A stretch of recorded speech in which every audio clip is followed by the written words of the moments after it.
आज हम लोगों का टॉपिक है इलेक्शन कैंपेन। इलेक्शन कैंपेन में बेसिकली हम लोगों को ये पढ़ना होता है कि जैसे हम लोग अपने प्रैक्टिकल लाइफ में देखते हैं कि जब चुनाव होता है तो चुनाव से पहले यानी कि जिस दिन वोटिंग होना होता है उसके 2 सप्ताह पहले तक यानी कि 2 सप्ताह पहले तक ना बहुत प्रचार प्रसार चलता है। हमको वोट दीजिए तो ये कर देंगे वो कर देंगे, है ना, बहुत कुछ प्रचार किया जाता है। तो उसी को हम लोग कहते हैं इलेक्शन कैंपेन। इलेक्शन कैंपेन में बेसिकली होता क्या है ना, नेता लोग आपके पास आते हैं, मीटिंग करते हैं, आपसे बात करते हैं, आपसे वोट मांगते हैं। वो कहते हैं कि ये हमको वोट दीजिए तो आपका ये काम कर देंगे वो काम कर देंगे, इस प्रकार का वो लोग प्रॉमिस आपसे करते हैं। यही चीज़ हमारा कहलाता है इलेक्शन कैंपेन। हालांकि इसके बारे में और क्या लिखा गया है उसके बारे में थोड़ा सा हम लोग जान लेते हैं। देखिए, election campaign takes place for 2 week period between the announcement of the final list of candidates and the last date of polling। अब देखो इसका मतलब क्या हुआ। इसका मतलब ये हो गया कि जैसे हर एक पार्टी क्या करता है, हर एक जगह पे अपने अपने कैंडिडेट को उतारता है चुनाव लड़ने के लिए। जिस दिन फाइनल उन्होंने बता दिया, मतलब देखिए यहाँ पे साफ लिखा हुआ है period between the announcement of the final list of candidates and the date of polling.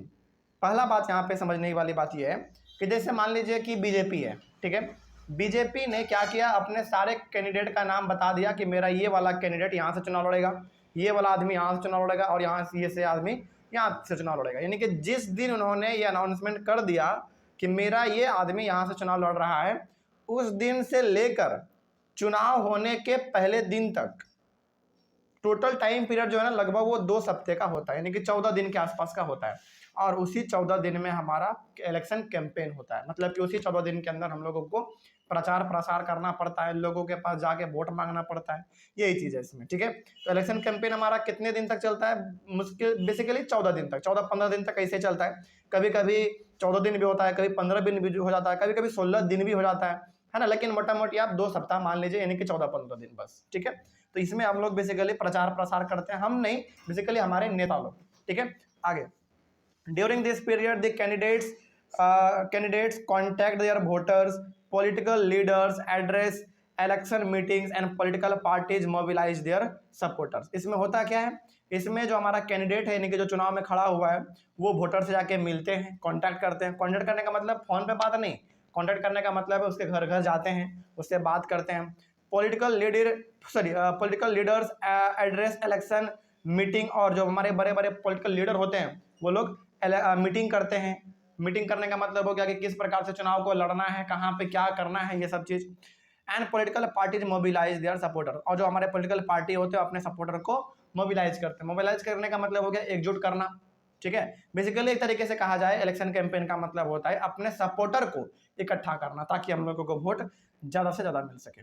उसके बाद this is also the period when newspapers and television news are full of election related stories and debates. और इस समय में आप देखेंगे कि चाहे न्यूज़पेपर हो, चाहे टीवी हो, रेडियो हो, हर जगह पर, सोशल मीडिया भी अब धीरे धीरे इलेक्शन के मामले में छा रहा है, तो हर जगह पे वो चुनाव प्रचार का माहौल फैला हुआ रहता है कि फलाने आदमी ने ये कहा, फलाने पार्टी ने ये कहा, इन्होंने कहा कि ऐसा हो जाएगा तो वो कर देंगे। इस प्रकार का चीज़ें इलेक्शन में बेसिकली देखे जाते हैं।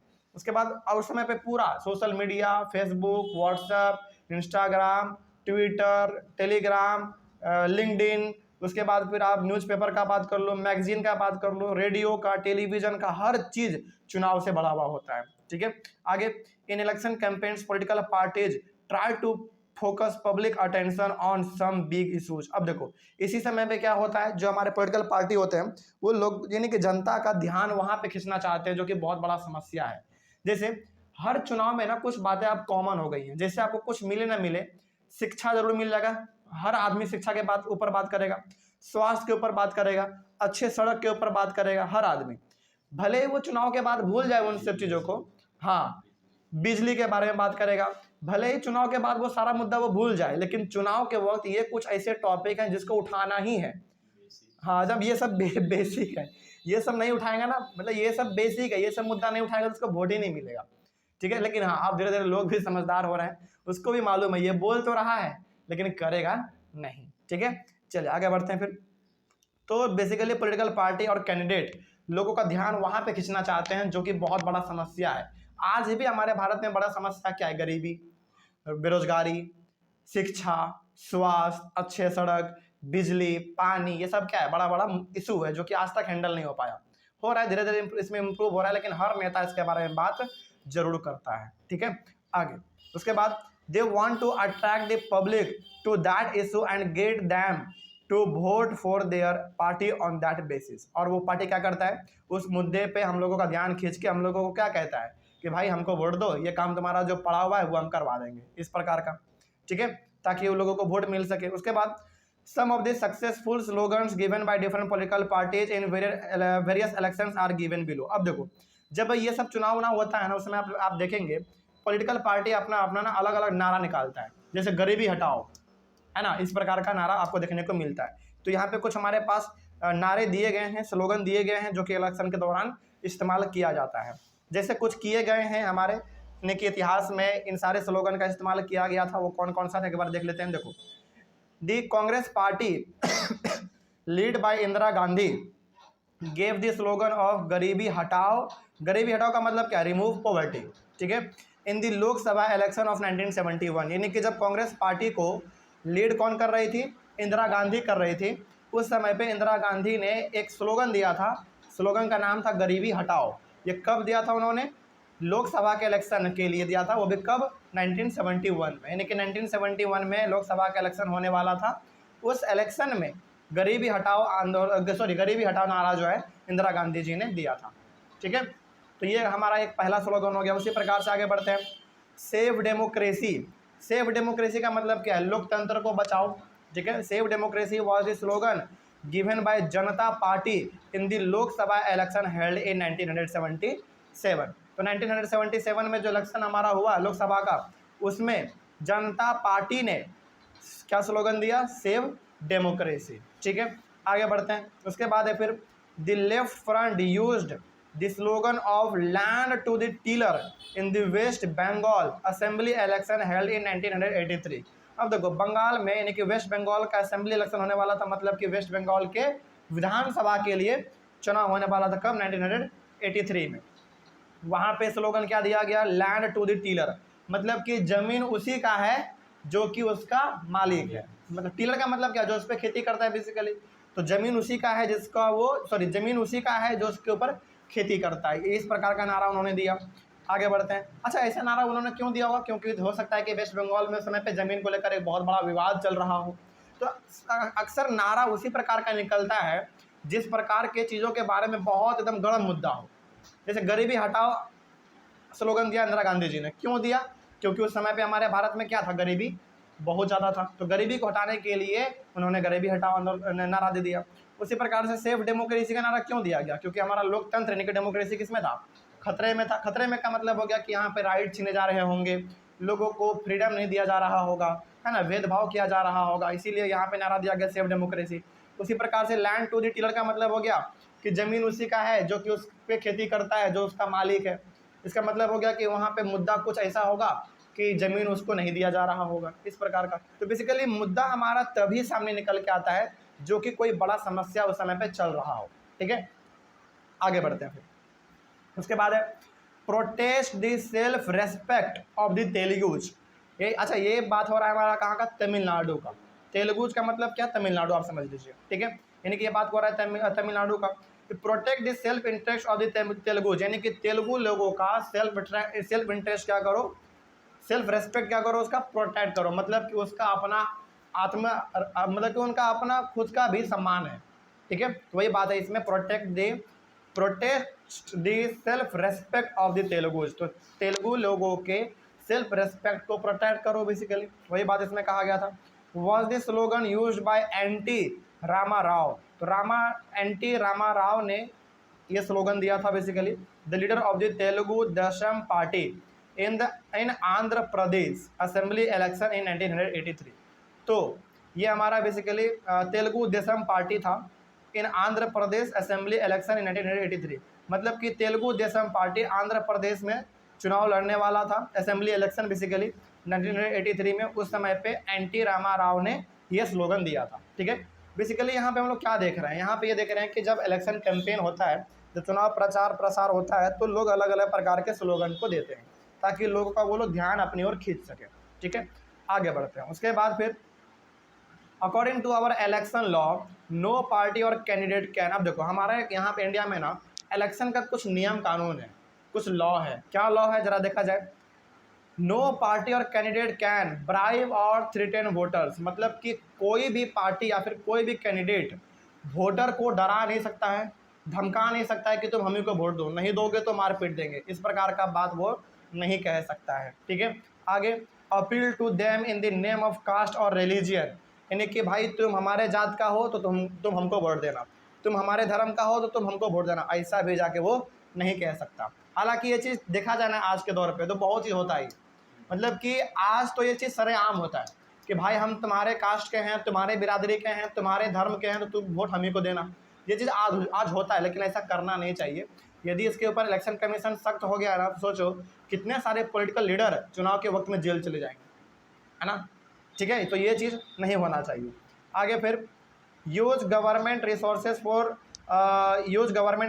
For election campaign.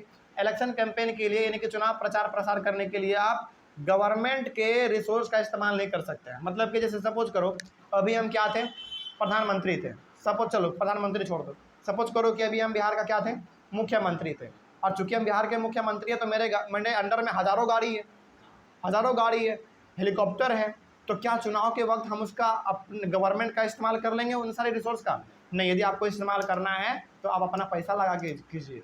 इसीलिए आप हमेशा देखते होंगे कि जब चुनाव के वक्त कोई भी प्रधानमंत्री या फिर कोई भी स्टेट का मुख्यमंत्री जब चुनाव प्रचार करने के लिए जाता है ना, हालांकि वो जाएगा हेलीकॉप्टर से, लेकिन क्या समझना ये है कि वो उस हेलीकॉप्टर में पैसा उसके गवर्नमेंट का नहीं लगा है, बल्कि पैसा उसी का लगा हुआ है। तो वही बात यहाँ पे कहा गया है कि जब इलेक्शन कैंपेन होता है तो यहाँ पे आप किसी भी प्रकार से गवर्नमेंट के रिसोर्स का इस्तेमाल नहीं कर सकते हैं। मतलब कि गवर्नमेंट का गाड़ी इस्तेमाल नहीं कर सकते हैं, गवर्नमेंट के द्वारा जो गाड़ी में पेट्रोल भराया जाता है उसका इस्तेमाल नहीं कर सकते आप, किसी भी प्रकार से गवर्नमेंट की चीज़ों का इस्तेमाल आप नहीं कर सकते। ये सारा का सारा काम आपको अपने दम पे करना होता है।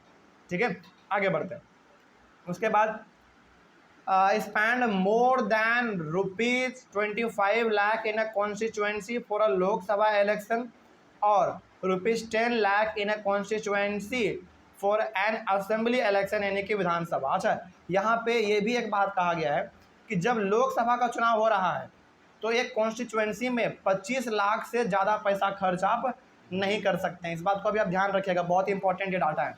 यानी कि यदि मान लीजिए कि लोकसभा का चुनाव हो रहा है और लोकसभा के लिए चुनाव के लिए भी क्या होता है, हमारे इंडिया को कॉन्स्टिट्यूएंसी में बांटा जाता है, कितने में, 543 में। तो हर एक कॉन्स्टिट्यूएंसी में 25 लाख से ज़्यादा आप पैसे खर्च नहीं कर सकते। लेकिन क्या आज के दौर में ये कहना सही होगा? नहीं, आज तो एक कॉन्स्टिट्यूएंसी में लोग 2-3 करोड़ रुपए पैसे उड़ा देते हैं। 25 लाख का तो केवल उनका तेल खर्च हो जाता होगा। इतना सारा गाड़ी चलता है चुनाव प्रचार में, एकदम एक विधायक के आगे, एक MP MLA के आगे 10-10 गाड़ी, 20-20 गाड़ी, 100-100 गाड़ी जा रहा है। अब जो उसके साथ जा रहा है उसको खाना खिलाना, उसको पूरा उसका एकदम मन खुश कर देना कि हाँ नेताजी हमारे बहुत अच्छे हैं, इस प्रकार से 25 लाख तो इसी में खर्चा हो जाता है। हाँ, उसके बाद फिर पैसा डोनेट कर देना, कोई गरीब है चलते फिर तो उसको 1 लाख रुपये दे देना, 10,000 रुपये दे देना, ये सब चीज़ उस समय पे दिखावे के तौर पे होता है। 25 लाख तो इसी में चला जाएगा। उसके बाद फिर बड़ा बड़ा जो पूरा स्टेज बना हुआ होता है, हाँ, बड़ा बड़ा बैनर जो बनवाना होता है उसका फिर पैसा कहाँ गया? तो करोड़ों रुपए इसमें लगते हैं। बस ये एक ऑफिशियल डाटा है, लेकिन इस एक्चुअली में 25 लाख से ज़्यादा ही लगता है। ठीक है, तो इसी प्रकार से यदि आपको विधानसभा का चुनाव लड़ना है तो एक विधानसभा के चुनाव के लिए एक कॉन्स्टिट्यूएंसी में आप 10 लाख से रुपया ज़्यादा पर खर्च नहीं कर सकते हैं। लेकिन ऐसा नहीं होता, बहुत पैसा इसमें खर्च होता है, एकदम बहुत अंधाधुंध पैसा खर्च होता है। अब अंधाधुंध पैसा खर्च होता है तो एक ही बार में वो समेट भी लेता है पावर में आने के बाद, है ना। वही बात इसमें क्या है। उसके बाद फिर if they do so their election can be rejected by the court even after they have been declared elected. सोचो, यानी कि यदि वो ऐसा करते हुए पकड़े गए, 25 लाख से ज़्यादा खर्च कर दिया, 10 लाख से ज़्यादा खर्च कर दिया। देखो 25 लाख है किसके लिए? लोकसभा के लिए, और विधानसभा के लिए 10 लाख। तो यदि आप ऐसा करते पकड़े जाते हैं तो फिर आपको कोर्ट के द्वारा आपका जो नॉमिनेशन है उसको रद्द कर दिया जाएगा। मतलब कि आपको चुनाव लड़ने ही नहीं दिया जाएगा। मान लीजिए कि आप चुनाव जीत भी गए, इसके बावजूद भी आपको ना नेगलेक्ट कर देगा, कहेगा कि नहीं इन्होंने गलत तरीके से चुनाव को जीता है, दोबारा चुनाव करवाओ। ऐसा भी होता है कई बार। ठीक है, इस बात को आप ध्यान में रखिएगा। आगे बढ़े फिर, चलिए उसके बाद है all the political parties in our country have agreed to a model code of conduct for election campaign। अब देखो हर एक पार्टी को ना हमारे इंडिया में कुछ नियम कानून बनाए गए हैं, उसके अकॉर्डिंग उसको फॉलो करना पड़ता है। कोड ऑफ कंडक्ट का मतलब हो गया एक तरीके से आप कह सकते हैं कि मतलब उस तरीके से आपको उसके बाहर नहीं जाना है। जो एक दायरा फिक्स किया गया है संविधान के द्वारा, उसी दायरे में रह के आपको चुनाव लड़ना है, ठीक है। अब वो क्या हमारा कोड ऑफ कंडक्ट है, इसके बारे में देखो। According to code of conduct, no party और candidate can use any place of worship for election propaganda. मतलब कि कोई भी पार्टी और कोई भी कैंडिडेट चुनाव प्रचार करने के लिए, यानी कि किसी भी प्रकार का राजनीति काम करना है आपको, तो उसके लिए आप वर्शिप वाले जगहों को यूज नहीं कर सकते हैं। जैसे कि मंदिर हो गया, मस्जिद हो गया, इन सभी का आप इस्तेमाल नहीं कर सकते हैं। जैसे सपोज कीजिए कि हमको ना चुनाव प्रचार करना है, जैसे सपोज कीजिए, तो क्या हम मंदिर में आके खड़े होके ऐसा कर सकते हैं? नहीं। वो उसमें एकदम साफ कहा गया है कि use any place of worship for election propaganda, यानी कि कोई भी पार्टी, कोई भी कैंडिडेट उस जगह का इस्तेमाल नहीं कर सकता जिस जगह को हम लोग बेसिकली पूजने के तौर पे काम करते हैं। जैसे मंदिर, मस्जिद, गुरुद्वारा, चर्च, इन सभी को वो इस्तेमाल नहीं कर सकता चुनाव के वक्त, ठीक है। आगे, हाँ, हालांकि वो जाए पूजा पाठ करे, उसके लिए कोई दिक्कत नहीं है, बस वो उसका इस्तेमाल नहीं कर सकता, ठीक है। आगे फिर use government vehicles, aircraft and officials for election. और जैसे सपोज करो कि हम क्या है बिहार के मुख्यमंत्री है, ठीक है। अभी फिलहाल हम बिहार के मुख्यमंत्री थे, अब बिहार में क्या होने वाला है, चुनाव होने वाला है। जैसे सपोज करो कि अभी हम बिहार के मुख्यमंत्री हैं और 2025 में बिहार में चुनाव होने वाला है, तो मुख्यमंत्री हम हैं, इसका मतलब क्या, सरकारी गाड़ी का इस्तेमाल कर लेंगे, सरकारी एयरक्राफ्ट का इस्तेमाल कर लेंगे, क्या सरकारी ऑफिसर जो होते हैं उसका इस्तेमाल कर लेंगे हम कि हाँ भाई तुम भी हमारे साथ चलो? नहीं, ऐसा हम लोग नहीं कर सकते। जब अच्छा, जैसे अभी 2025 में चुनाव होगा बिहार विधानसभा का, उसमें आप देखिएगा हमारे जो बिहार के अभी फिलहाल मुख्यमंत्री हैं नीतीश कुमार जी, वो बहुत अलग अलग जगहों पे प्रचार करने के लिए आते हैं। इसका मतलब वो जा रहे हैं, इसका मतलब वो सरकारी गाड़ी से नहीं जा रहे हैं, वो अपने प्राइवेट गाड़ी से जाते हैं। इस बात को आप याद रखिएगा। उस समय पे कितना ही बड़ा ऑफिसर क्यों ना हो, उसको अपना ही गाड़ी इस्तेमाल करना होता है, सरकारी गाड़ी जरा सा भी नहीं इस्तेमाल कर सकता वो। क्यों? क्योंकि उस समय पे वो मुख्यमंत्री नहीं होता है, उस समय पे वो एक आम आदमी होता है। मुख्यमंत्री आप कब बनेंगे? जब आप चुनाव को जीत जाएंगे, तब बनेंगे, ठीक है। आगे उसके बाद फिर once elections are announced, minister shall not lay foundation stones of any projects, take any big policy decision or made any promises of providing public facility। और जब एक बार इलेक्शन अनाउंस हो जाता है कि हाँ अब चुनाव होना शुरू करना है, उसके बाद कोई भी कोई भी मिनिस्टर, कोई भी कैंडिडेट बड़ा बड़ा वादा नहीं कर सकता। जैसे सपोज करो कि कल से चुनाव होने वाला है, यानी कि कल से वोटिंग होने वाला है, तो क्या हम कल पूरा एकदम मीटिंग करके लोगों को बोल देंगे कि भाई तुम जा रहे हो वोट देने तो हम ही को देना, क्योंकि हम क्या कर देंगे, तुम्हारे लिए बहुत बड़ा नियम कानून बना देंगे, तुम्हारे बाल बच्चों को फ्री में पढ़ा देंगे? ऐसा वो नहीं बोल सकता। मतलब कि आपको उस 14 दिन के अंदर आपको मौका दिया गया ना, चुनाव से पहले आपको 14 दिन का मौका दिया गया, उसमें आपको जितना लंबा लंबा फेंकना है आप फेंको, जितना आपको बोलना है आप बोलो, लेकिन जब एक बार चुनाव शुरू हो गया तो फिर आप एक शब्द मुँह से नहीं निकाल सकते हैं। इसलिए आप हमेशा गौर करेंगे, जब चुनाव होता रहता है ना, उस समय पे हर मंत्री विधायक एकदम मुंह बंद के रखता है, एक ट्वीट भी नहीं करेगा अपने सोशल मीडिया पे, क्योंकि उसको मालूम है यदि ट्वीट हमने किया तो हमारा नॉमिनेशन भी रद्द हो सकता है।